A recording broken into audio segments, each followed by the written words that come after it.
Buenas tardes. Hoy vamos a empezar a ver lo que es el sistema circulatorio, la parte del corazón. La clase pasada vimos lo que era la parte de la sangre. Sí, sabemos que el sistema circulatorio está formado por sangre, corazón y vasos sanguíneos. Vasos sanguíneos los vamos a ver en otro video. ¿Sí? El corazón es un órgano que es relativamente chico respecto a la función que cumple, ¿sí? El tamaño que tiene. Es pequeño, es casi del tamaño de lo que sería el puño nuestro cerrado, ¿sí? El corazón funciona como una bomba que hace que la sangre circule por todo el organismo, para que de esta manera la sangre que viene cargada de nutrientes y oxígeno llegue a cada una de las células del cuerpo y se genera un intercambio de sustancias en donde luego la sangre retorna con todos los desechos.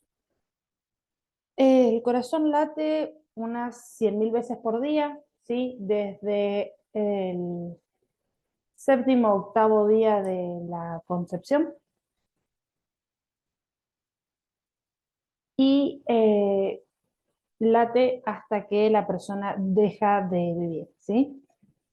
Ahí tenemos que el cálculo que es aproximadamente unos 2.500 millones de veces durante toda la vida, late. Si nosotros sumáramos la totalidad de vasos sanguíneos que tenemos en nuestro cuerpo, tenemos unos 100.000 kilómetros de vasos sanguíneos, por lo que nuestro corazón bombea sangre hacia un estimado de 100.000 kilómetros por cada vez que late. El lado izquierdo del corazón bombea sangre hacia el cuerpo. El lado derecho del corazón bombea sangre hacia los pulmones, lo que permite que se oxigene, ¿sí? Y que elimine el dióxido de carbono que viene en la sangre. El corazón bombea por minuto un aproximado de 5 litros, siendo 14.000 litros de sangre al día o 5 millones de litros por año. Bien, ¿dónde está ubicado el corazón? Si hacemos una línea media, está ubicado, ¿sí? Detrás de nuestro esternón. Tiene unos 12 centímetros de largo, unos 9 centímetros en su punto más ancho y unos 6 centímetros de espesor. Pesa entre 250 gramos y 300. Obviamente, pacientes obesos o con alguna cardiopatía pueden tener corazones más grandes, pero el peso es entre 250 y 300 gramos. Eh, Se apoya sobre el diafragma, en lo que sería la línea media de la cavidad torácica. Nosotros acá tenemos, ¿sí? Acá tienen como la silueta dibujada de donde estaría ubicado el corazón.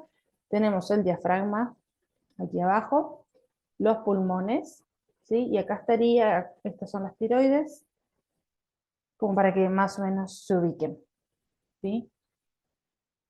Está ubicado en el mediastino, que es una masa de tejido que se ubica desde el esternón, en la parte anterior, hasta la columna vertebral, en la parte posterior, y va desde la primera costilla hasta el diafragma, ¿sí? Está ubicado en el centro del pecho. Bien. El corazón tiene distintas estructuras asociadas, ¿sí? Una de ellas, y quizás una de las más importantes, el pericardio.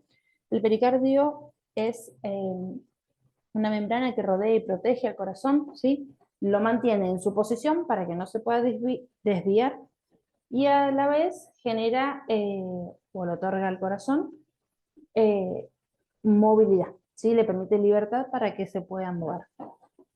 Esta capa que protege el corazón, este pericardio, tiene dos partes principales, una parte fibrosa y una parte serosa.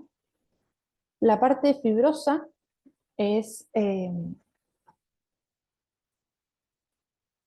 la parte fibrosa es la más superficial, ¿sí? Si vemos de afuera hacia adentro, es lo que está más sobre la superficie, y está formada por un tejido conectivo que es bien denso. Acá en esta imagen lo podemos ver, acá que dice pericardio fibroso, que es esta capa más superficial.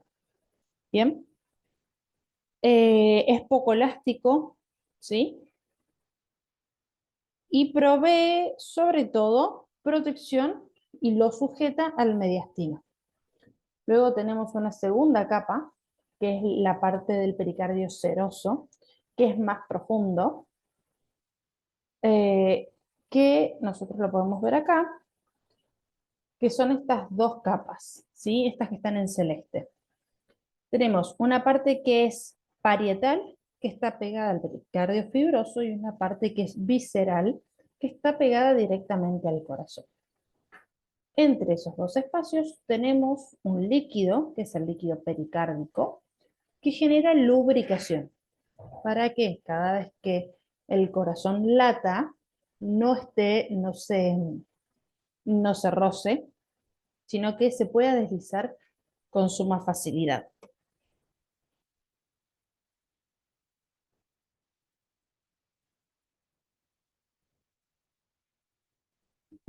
Ahora vamos a pasar a lo que son las capas de la pared cardíaca, ¿sí? El corazón, si nosotros hacemos un corte, vamos a ver que tiene distintas capas. Acá se puede ver un poco más, donde tenemos que nos dice epicardio, miocardio y endocardio.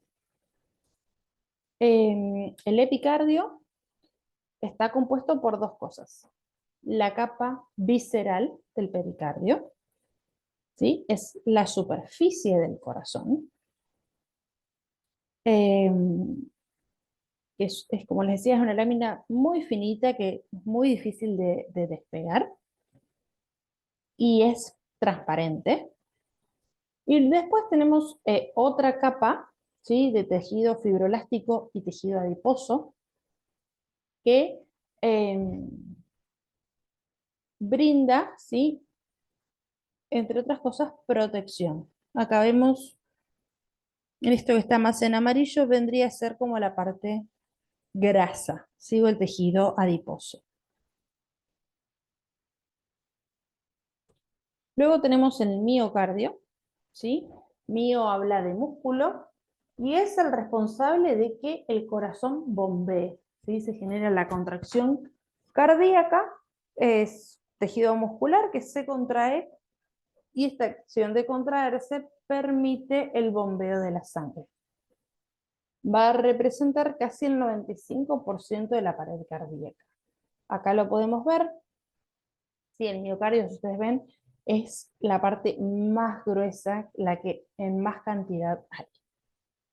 Y por último tenemos el endocardio, que es una fina capa de endotelio que se encuentra sobre una delgada capa de tejido conectivo.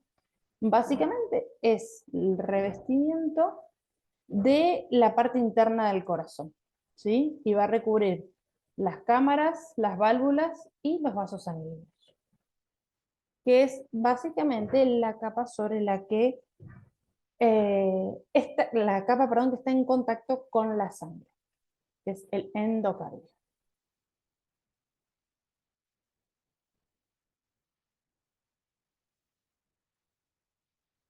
Bien, ahora, el corazón se divide en cámaras cardíacas, ¿sí? Tiene en su estructura interna cuatro cámaras, acá se pueden ver un poquito más en esta imagen del pericardio. Tenemos cuatro cámaras. Las dos cámaras superiores son las aurículas, las dos cámaras inferiores son los ventrículos. Ahora en las próximas imágenes vamos a ir viéndolo un poquito más. Acá tenemos una imagen que lo muestra desde afuera. Las dos cámaras superiores, como les decía, son las aurículas. Las dos cámaras inferiores son los ventrículos. Las aurículas van a recibir la sangre que viene al corazón, que va a venir a través de venas. Y los ventrículos son aquellos que van a sacar la sangre del corazón y las van a distribuir a través de las arterias. En cada cara anterior, ¿sí? En la parte delantera sería de cada aurícula, se encuentran unas estructuras que se parecen a unas orejitas de perro, se llaman orejuelas, lo que genera que se aumente la capacidad de las aurículas. Entonces pueden recibir mayor volumen de sangre. Acá tenemos en esta vista anterior externa, ¿sí? El corazón obviamente tiene todo el mismo color, acá está diferenciado en azul y rojo para que podamos ver un poco más y entender un poquito mejor. Acá en azul tenemos la aurícula derecha, ¿sí? Luego tenemos aquí abajo, esto vendría a ser el ventrículo derecho. Acá de este costado que no se consigue ver bien tenemos la aurícula izquierda y aquí tendríamos el ventrículo izquierdo. Ustedes ven acá tenemos también una capa de grasa, esto que se ve más en amarillo, vendría a ser el tejido adiposo cardíaco. Y estas estructuras que tenemos acá arriba son la aorta, troncos pulmonares, vena cava inferior, vena cava superior, que son los vasos sanguíneos a través de los cuales la sangre llega y se va del corazón. Acá tenemos una vista posterior, en donde tenemos la vista de la aurícula derecha, de la aurícula izquierda, ventrículo izquierdo y aquí abajo vendría a estar el ventrículo derecho. Y esto es como si viéramos el corazón de la parte de atrás. Ahora vamos a empezar a ver cada cámara cardíaca por separado, entonces van a poder ir entendiendo mejor dónde está ubicada cada una. Bien, la aurícula derecha es la que recibe sangre de tres venas, ¿sí? La vena cava inferior, la vena cava superior y el seno coronario, ¿sí? Tendría que estar por. Esta es la aurícula derecha. Recibe sangre desoxigenada, es decir, sangre llena de desechos, sin oxígeno. Sus paredes son finitas, ¿sí? ¿Por qué? Porque el grosor de las paredes cardíacas, ¿sí? Del miocardio, tiene que ver con la fuerza que tiene que hacer el corazón para bombear la sangre. Y la aurícula lo único que tiene que hacer es bombear la sangre hacia el ventrículo derecho. Por lo tanto, sus paredes son bien finitas, pues no tiene que hacer fuerza prácticamente. Existe entre la aurícula derecha y la aurícula izquierda lo que se llama el tabique interauricular, ¿sí?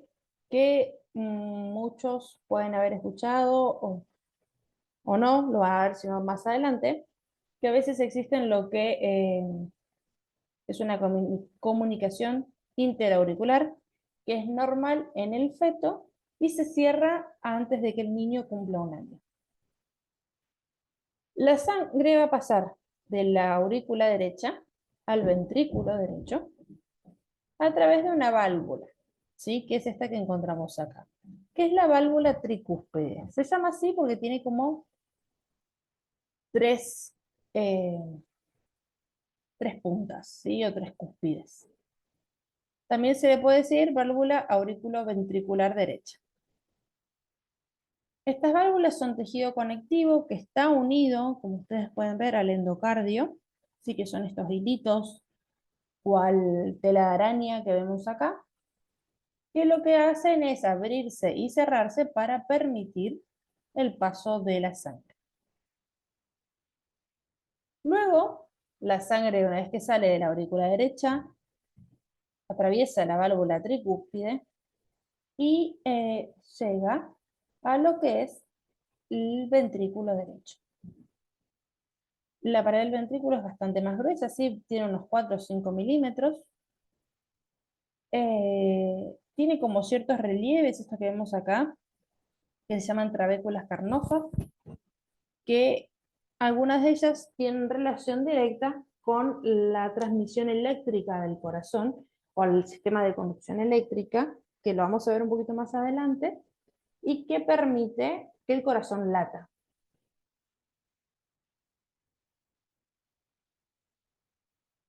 Bien, tenemos entonces la válvula tricúspide acá, ¿sí? Y la válvula, el ventrículo derecho, se separa del ventrículo izquierdo a través de un tabique interventricular, ¿sí? Esto tiene que estar cerrado para que no se mezcle la sangre, pero a veces pueden existir defectos cardíacos, sobre todo que se dan en el feto, y hace que haya un agujerito acá que haga que la sangre se mezcle. Muchas de estas situaciones se resuelven antes del nacimiento y otras requieren una cirugía o algo para cerrar. Bien. Una vez que la sangre llegó al ventrículo izquierdo, ¿sí? Se cierra la válvula tricúspide y el corazón va a bombear la sangre hacia lo que es la arteria pulmonar, ¿sí? O lo que es el tronco pulmonar, que luego se van a dividir en las arterias pulmonares derecha e izquierda. Este pasaje, ¿sí? Entre el ventrículo derecho y el tronco pulmonar tiene lo que se llama una válvula semilunar pulmonar. Es acá. Básicamente funciona como de tapón, ¿sí? Para que no haya un reflujo. Se abre cuando el corazón va a bombear la sangre y se cierra cuando el corazón se relaja.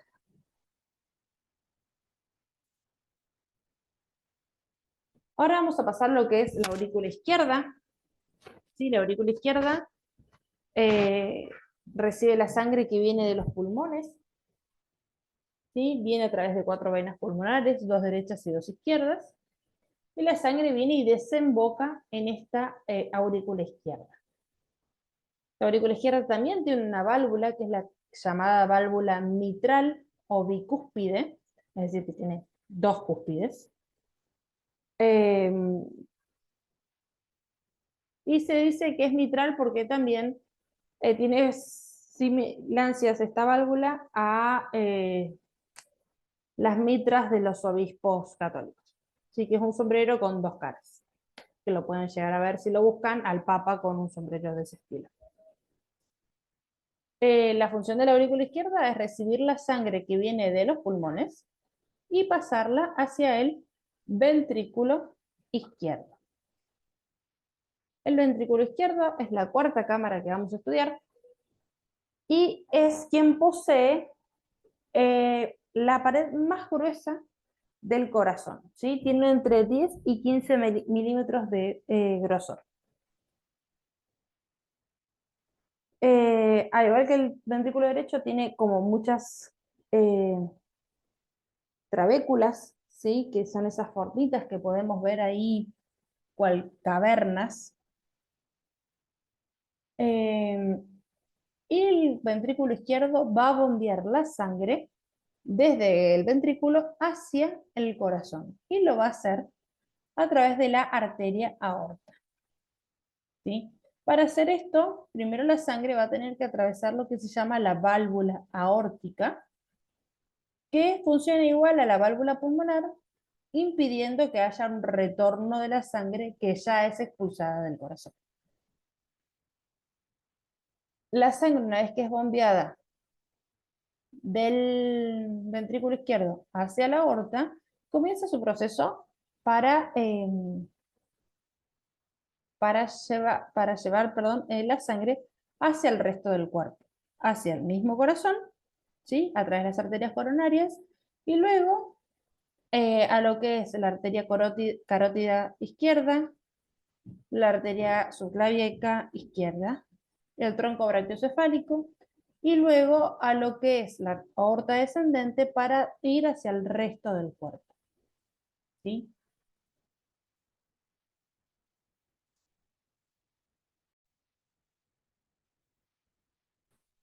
Bien, yo les decía recién, les hablaba del grosor del miocardio, de las paredes cardíacas, y todo esto es porque tienen una función, ¿sí? Va a variar de acuerdo a la función de cada cámara cardíaca. Y las aurículas van a tener paredes finas porque simplemente van a hacer un trabajo muy leve, que es entregar la sangre a los ventrículos.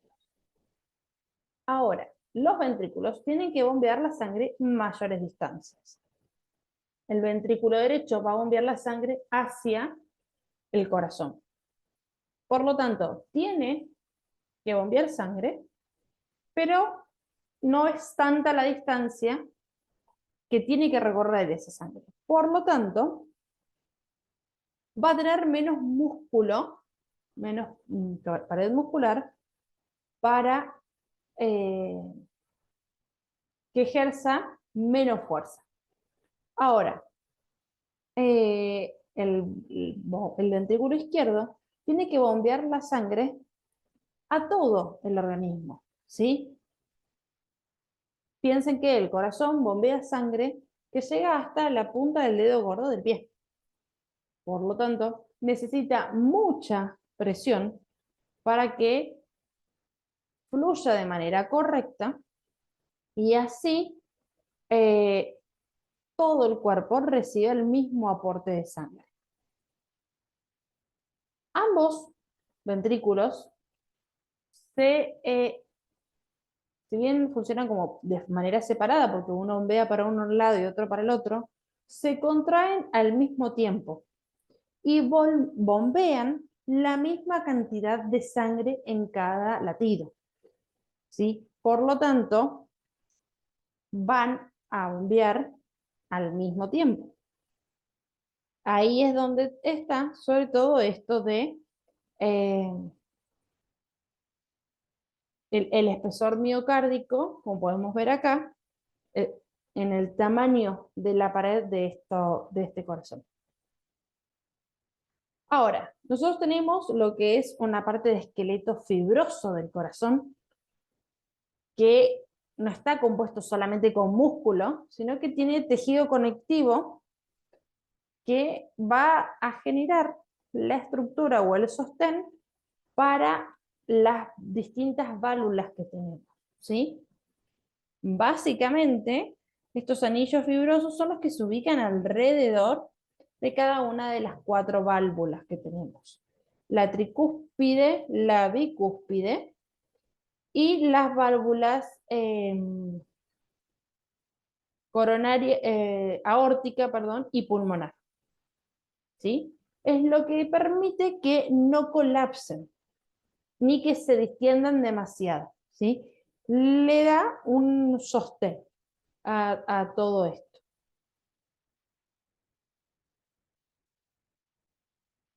Bien.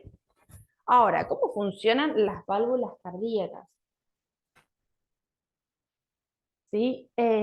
Cuando la cámara cardíaca se contrae, sea el ventrículo o la aurícula, se contrae, va a eyectar un volumen de sangre o dentro del ventrículo o dentro de una arteria. Pueden imaginárselo como una bombucha que ustedes presionan. Cuando ustedes presionan, si no le hicieron un nudo a la bombucha, el agua que tiene dentro de la bombucha va a salir. Bueno, esto es lo mismo. La sangre que está dentro de la aurícula, al comprimirse, va a generar eh, que la sangre fluya hacia el siguiente paso. Estas válvulas se van a abrir y se van a cerrar en respuesta a los cambios de presión, ¿sí? Es decir, a medida que el corazón se contrae o se relaja, estas válvulas se van a abrir y se van a cerrar. Por lo tanto, cuando la aurícula se contrae, la válvula tricúspide y la válvula bicúspide se abren. ¿Para qué? Para que la sangre pueda fluir de la aurícula al ventrículo. Cuando la aurícula se relaja, esta válvula se cierra. ¿Cuál es el objetivo? Que la sangre no pueda volver hacia la aurícula. ¿Por qué? Porque el siguiente paso es que el ventrículo se va a contraer. Y nosotros necesitamos que ese paso entre aurícula y ventrículo esté cerrado, porque si no la sangre va a refluir. Sí, va a haber un reflujo. El ventrículo se va a contraer y cuando se contraiga el ventrículo, se va a abrir las válvulas pulmonares y aórticas, con el fin de que la sangre fluya del ventrículo hacia los pulmones o hacia el cuerpo. Entonces nosotros acá podemos ver no van a estar en ningún momento las 4 abiertas, ¿sí? En cuanto estén abiertas la tricúspide y la mitral, la válvula pulmonar y la aórtica van a estar cerradas. Cuando están cerradas la mitral y la tricúspide, va a estar abierta la aórtica y la pulmonar. Recuerden que las aurículas se contraen al mismo tiempo, luego se relajan y proceden a contraerse los ventrículos, para luego relajarse y volver a iniciar el ciclo. Ahora, todo esto nos deriva en la circulación, ¿sí? Nosotros tenemos dos tipos de circulaciones. Tenemos la circulación pulmonar y sistémica, ¿sí? Estos dos circuitos están dispuestos en serie. Cuando termina uno, arranca el otro, ¿sí? Es como si uniéramos dos mangueras. Por lo tanto, podemos arrancar a estudiar desde de la circulación sistémica y luego pasar a la pulmonar, o estudiar desde la pulmonar y luego pasar a la sistémica. Lo que vamos a hacer es vamos a arrancar con la sistémica, para que les sea un poquito más fácil. Bien. El lado izquierdo del corazón, acá está puesto con la pulmonar primero. Bueno, vamos a arrancar entonces con la pulmonar. Así seguimos el dibujito y les resulta más fácil.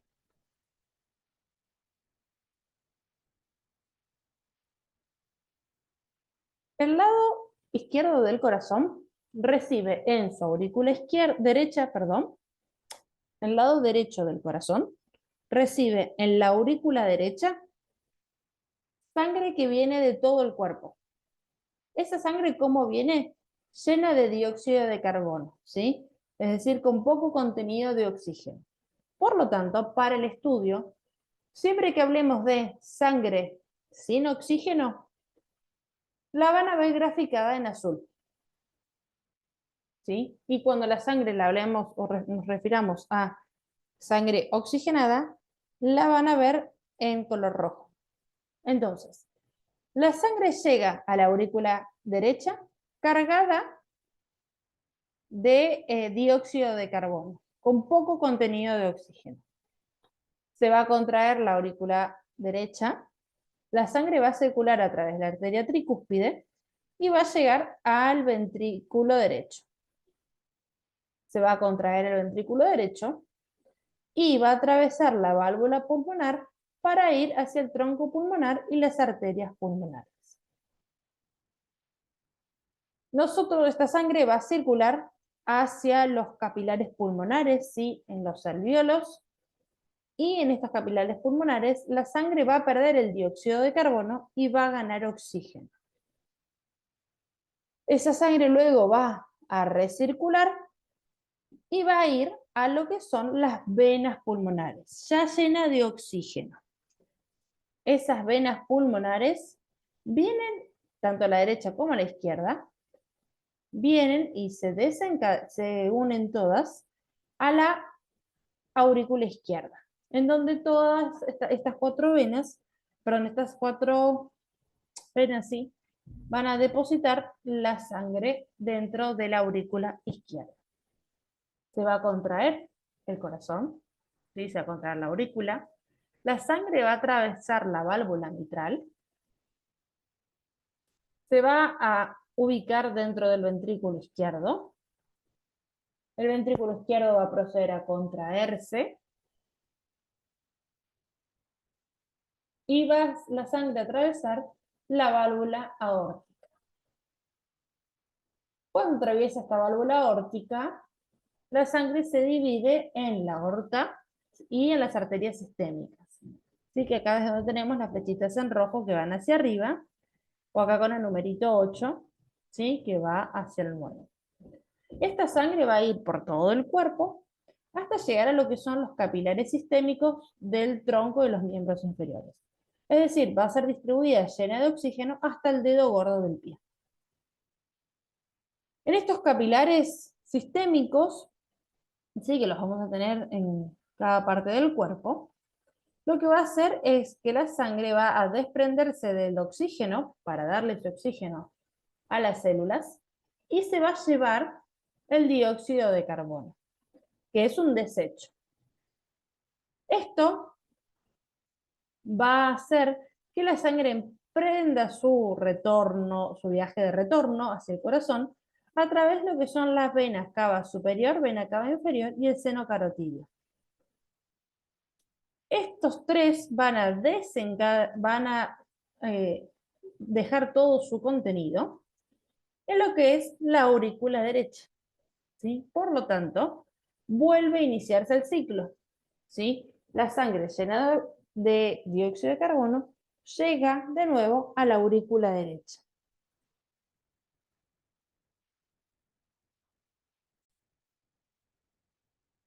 Bien, por lo tanto, el lado derecho del corazón, que es el que bombea la sangre hacia el pulmón, es el que se va a encargar de que la sangre sea oxigenada. Y el lado izquierdo del corazón, que es el que recibe la sangre llena de oxígeno, se va a encargar de distribuirla para que la sangre circule hacia todo el cuerpo y se oxigenen todos los órganos. Ahora, el único órgano que no puede oxigenarse cuando la sangre pasa así, de esta manera, es el corazón. ¿Por qué? Pues son tan gruesas estas paredes cardíacas y es tan rápido el, el pasaje de esta sangre, es decir, está tan poco tiempo dentro de cada cámara, que no es suficiente para que atraviese todas estas paredes y el corazón se oxigene y se nutra y elimine sus desechos.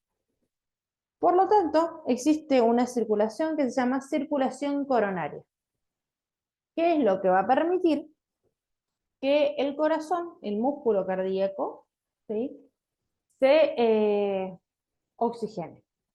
Cuando la sangre sale del ventrículo izquierdo y pasa hacia la aorta,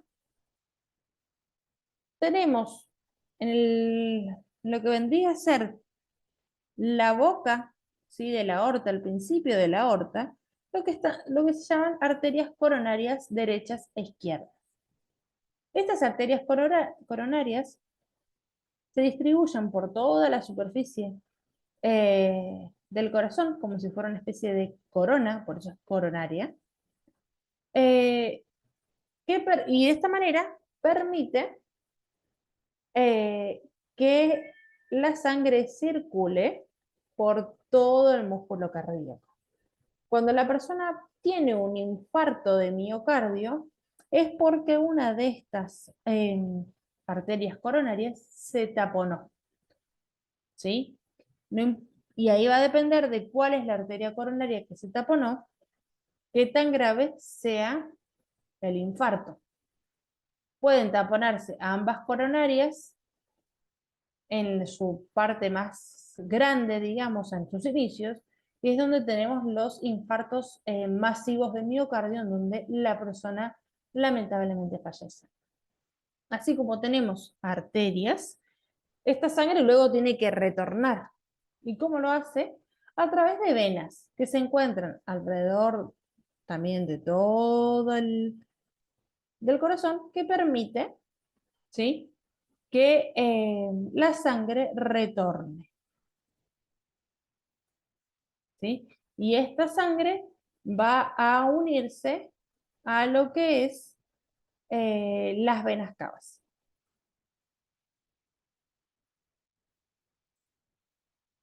Hasta ahí todo lo que es circulación, ¿sí? Entonces, como un breve repaso, hasta ahora ya hemos visto las cámaras cardíacas, ya hemos visto la estructura donde está ubicado el corazón, el pericardio, que es la capa de fibra que recubre nuestro corazón, y luego tenemos las cámaras cardíacas, aurículas y ventrículos, y vimos lo que era la función del espesor del miocardio, perdón, y su función respecto al espesor que tienen, las válvulas cardíacas, y vimos lo que es la circulación sistémica y circulación pulmonar.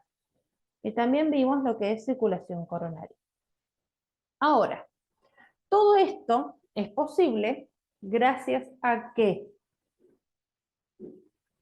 el corazón tiene un sistema de conducción eléctrico cardíaco, que es lo que permite básicamente que el corazón lata durante toda la vida. Esto sucede porque el corazón tiene ciertas fibras musculares que son fibras especializadas que se llaman fibras autorrítmicas. Es decir, que tienen la capacidad de autoexcitarse. Esto va a generar que las células, estas fibras musculares autorrítmicas, generan potenciales de acción de forma repetitiva, es decir, se activan para generar contracciones cardíacas. Y esto hace que el corazón siga latiendo aun cuando haya sido extraído del cuerpo. Por ejemplo, cuando se va a trasplantar a una persona y van a hacer un trasplante cardíaco, el corazón continúa latiendo, ¿sí? Por lo tanto, lo que hacen es sacarlo de la persona que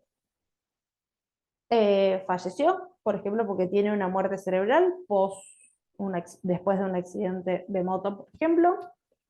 Eh, Tiene un accidente cerebral en donde no hay actividad cerebral, pero sus órganos pueden ser donados, ¿sí? Por lo tanto, lo que va a hacer el equipo encargado de la ablación, que es sacar los órganos, van a cortar todos los nervios que estén alrededor del corazón y van a sacar el corazón. Luego lo van a colocar dentro del corazón del donante y no van a volver a conectar los nervios, porque no hace falta. ¿Por qué? Porque el corazón tiene fibras que permiten o hacen que siga latiendo por más que no haya nervios conectados. Cosa que no pasa con otros órganos, ¿sí? Si nosotros no tenemos un nervio que le indique a nuestro músculo del brazo que se mueva, nuestro brazo no va a poder moverse. ¿Por qué? Porque sí o sí requiere del estímulo nervioso. Ahora, el corazón tiene las fibras autorrítmicas que van a generar que siga latiendo el corazón por más que no esté dentro del cuerpo.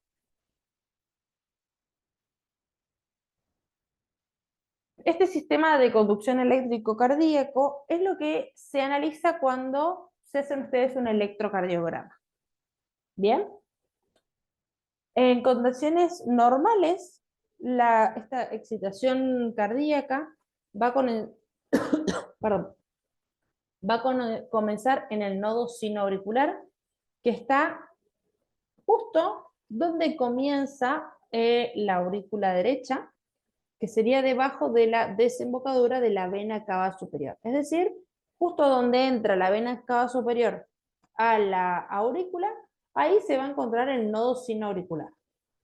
Desde ahí, cada potencial de acción, es decir, cada emisión de corriente, ¿sí?, se va a propagar a través de ambas aurículas, a través de lo que se llama el nodo auriculoventricular. ¿Cuál es el fin de esto? Que la aurícula izquierda también se contraiga. Estamos diciendo que comienza la aurícula derecha, pero necesitamos que esta información llegue también a la aurícula izquierda para que la aurícula izquierda se contraiga. Una vez que esta información llegó al nodo auriculoventricular, va a continuar su paso, ¿sí?, su transmisión de corriente, hacia lo que se llama, o lo que se conoce como fascículo auriculoventricular o el haz de His. ¿Sí? Este haz de His va, ¿sí?, por lo que es el tabique auriculoventricular, y luego que tenemos, acá lo podemos ver en el centro, y hace que este potencial de acción, este flujo eléctrico, se transmita hacia los ventrículos. ¿sí? Luego de que se propagan acá por este haz de Is, que se divide en el lado derecho, derecho e izquierdo, se propagan luego a través del tabique interventricular, es decir, el tabique que separa ambos ventrículos, y luego se divide una por cada lado en lo que se llaman fibras de Purkinje. Estas fibras de Purkinje básicamente van a conducir el potencial de acción desde el vértice, ¿sí? Desde la punta más baja del corazón, hacia el resto del miocardio ventricular. ¿Cuál es el fin? Que los ventrículos se contraigan y empujen la sangre hacia las válvulas semilunares. Estas fibras autorrítmicas van a iniciar por cuenta propia este potencial de acción cada 0,6 segundos, que se traduce en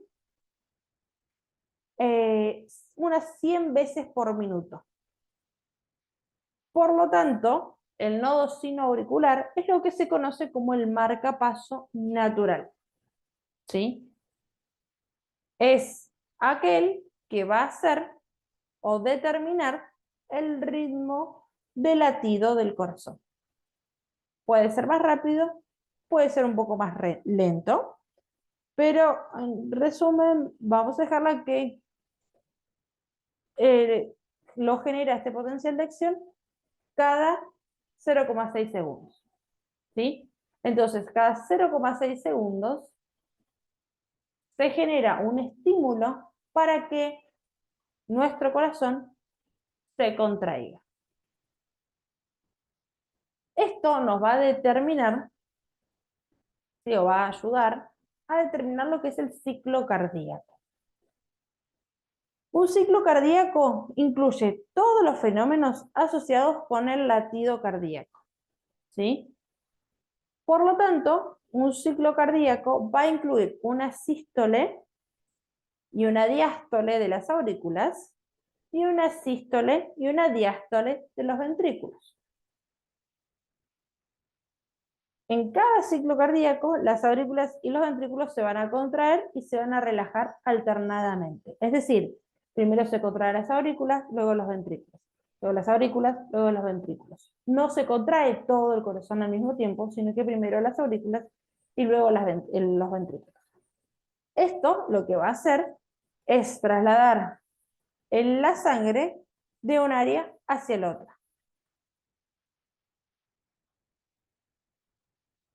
¿Por qué dice acá que trasladan la sangre de una zona, un área de mayor presión a una de menor presión? Porque cuando la aurícula se contrae, empieza a contraerse, empieza a aumentar la presión que está dentro de esa cámara.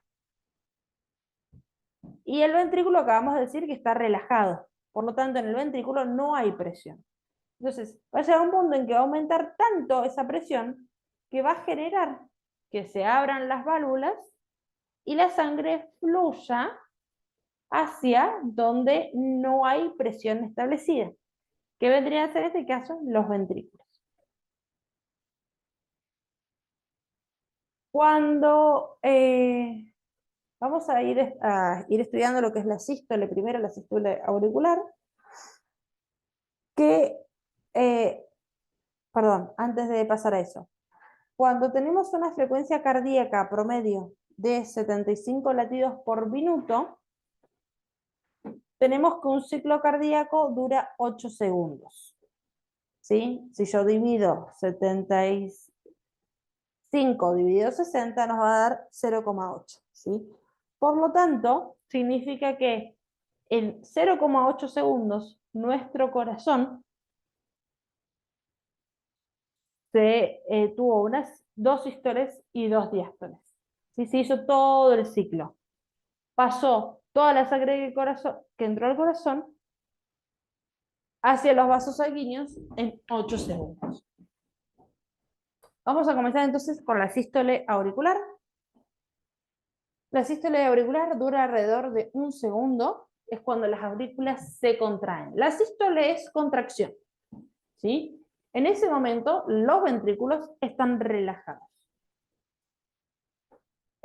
Acá yo les puse un poco de información que es para correlacionar después con un electrocardiograma. El electrocardiograma lo van a ver más adelante en la carrera, pero es para que lo entiendan porque el sistema de conducción cardíaco va a determinar las sístoles eh, auriculares y ventriculares. Entonces, cuando comienza esta despolarización, esta transmisión de información del nodo auricular, va a generar que la aurícula empiece su sístole, empieza a contraerse y empieza a generar una presión sobre la sangre que está dentro de su interior y la va a impulsar a través de las válvulas auriculoventriculares, que eran la tricúspide y la bicúspide, hacia los ventrículos.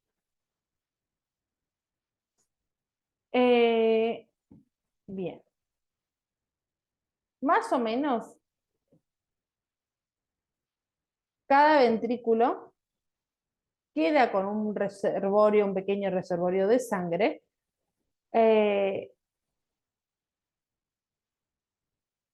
tras el vaciado, nunca se vacían al 100%, ¿sí? La sangre va a pasar entonces de la aurícula al ventrículo. Cuando termina de contraerse la aurícula, va a comenzar el proceso de la sístole ventricular, es decir, que se empiece a contraer el ventrículo.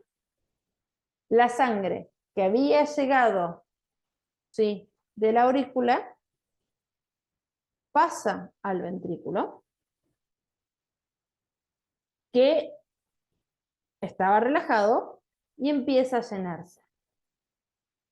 Esta transmisión, ¿sí?, del sistema de conducción eléctrico va a generar que empiecen a contraerse los ventrículos, aumentando la presión dentro de los ventrículos y forzando a la sangre a salir de los ventrículos hacia la aorta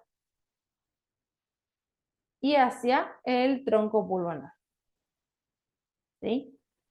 Al mismo tiempo que el ventrículo está en sístole, es decir, que se está contrayendo, la aurícula está relajada, es decir, la aurícula está en diástole. El periodo de relajación es este que les decía que se llama diástole, que es un periodo donde tanto las aurículas como los ventrículos están relajados. Cuanto más rápido late el corazón, por ejemplo, porque están haciendo ejercicios, o porque están nerviosos porque tienen que rendir esta materia, más corto es el periodo de relajación. Y el corazón tiene un aumento en la velocidad de su ciclo.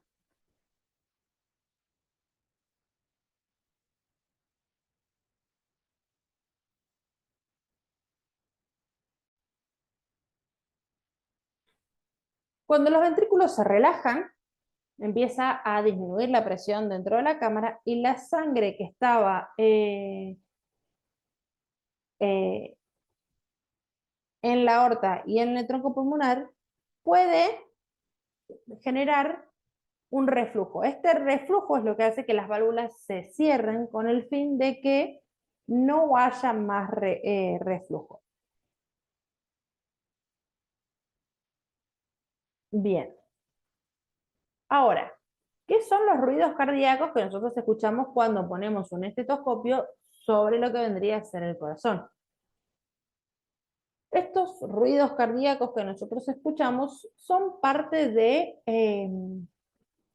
este proceso de flujo dentro del corazón, ¿sí? Hay una parte de flujo que es un flujo muy silencioso, que es como el que se encuentra en los vasos sanguíneos, que nosotros si ponemos un estetoscopio sobre una arteria, no vamos a sentir el flujo, porque es más bien como un río calmo que fluye, ¿sí? Ahora, lo que nosotros escuchamos cuando auscultamos proviene más bien del ruido o del flujo turbulento de la sangre que pasa cuando pasa de una cámara a otra y las válvulas se cierran. Hay 4 puntos para auscultar, eso ustedes ya lo han visto o lo van a ver en práctica 2, ¿sí? Eh, pero tienen que ver, ¿sí? O están asociados con el cierre de las válvulas cardíacas. Es decir, el primer sonido que se suele escuchar, que es tipo un loop, tiene que ver con el cierre de las válvulas auriculoventriculares, es decir, la válvula tricúspide y la mitral. El segundo ruido, que es más tipo un dub, es causado por las válvulas, por el cierre de las válvulas semilunares, al comienzo de la diástole, es decir, por el cierre de las válvulas pulmonares y aórticas. Ahora, ¿qué es el gasto cardíaco? Que es otra cosa que es sumamente importante y que van a empezar a verlo de ahora en más. El gasto cardíaco, a ver, todas las células del cuerpo necesitan recibir cierta cantidad de sangre oxigenada cada minuto para mantenerse saludables y mantenerse vivas. Cuando las células están activas, por ejemplo, metabólicamente activas, por ejemplo, cuando estamos haciendo ejercicio, necesitan más cantidad de oxígeno. Y cuando estamos relajados, por ejemplo, cuando estamos durmiendo o son periodos de reposo, las demandas metabólicas de oxígeno disminuyen. Por lo tanto, el trabajo del corazón va a disminuir. El gasto cardíaco se define como el volumen sistólico por la frecuencia cardíaca. El volumen sistólico significa el volumen que se elimina del corazón durante la sístole ventricular. ¿Sí? ¿Cuánta sangre sale del corazón por cada latido? El promedio es cerca de 70 mililitros. ¿Sí? Esa es la capacidad que tiene el ventrículo para distribuir sangre. Por lo tanto, sabemos que el volumen sistólico es de 70 mililitros por latido. Ahora, la frecuencia cardíaca es la cantidad de veces que late el corazón. Suponiendo que tiene una frecuencia cardíaca de 75 latidos por minuto, si nosotros multiplicamos 70 por 75, nos da un volumen de un gasto cardíaco de 5.250 mililitros de sangre por minuto. ¿Qué significa? Que el corazón durante un minuto, si el paciente o la persona tiene una frecuencia cardíaca de 75 latidos por minuto, su corazón está bombeando 5.250 mililitros o 5,2 litros de sangre hacia todo el cuerpo. ¿Qué va a pasar? Si estamos haciendo un ejercicio leve, la frecuencia cardíaca va a aumentar. Por ejemplo, subieron unas escaleras, se controlan la frecuencia cardíaca y les da que tienen 100 latidos por minuto. Entonces, si hacemos esta cuenta, nos va a dar que el volumen o el gasto cardíaco, si el volumen total que por minuto está bombeando el corazón es de 10 litros. Si aumentáramos, por ejemplo, en un ejercicio intensivo, y nuestra frecuencia cardíaca aumenta a 150 latidos por minuto, el volumen sistólico puede incrementarse a más y podríamos obtener que nuestro corazón bombea cerca de 19 litros por minuto. ¿Sí? Por lo tanto, el gasto cardíaco nos va a ayudar a determinar qué tanto está trabajando este corazón.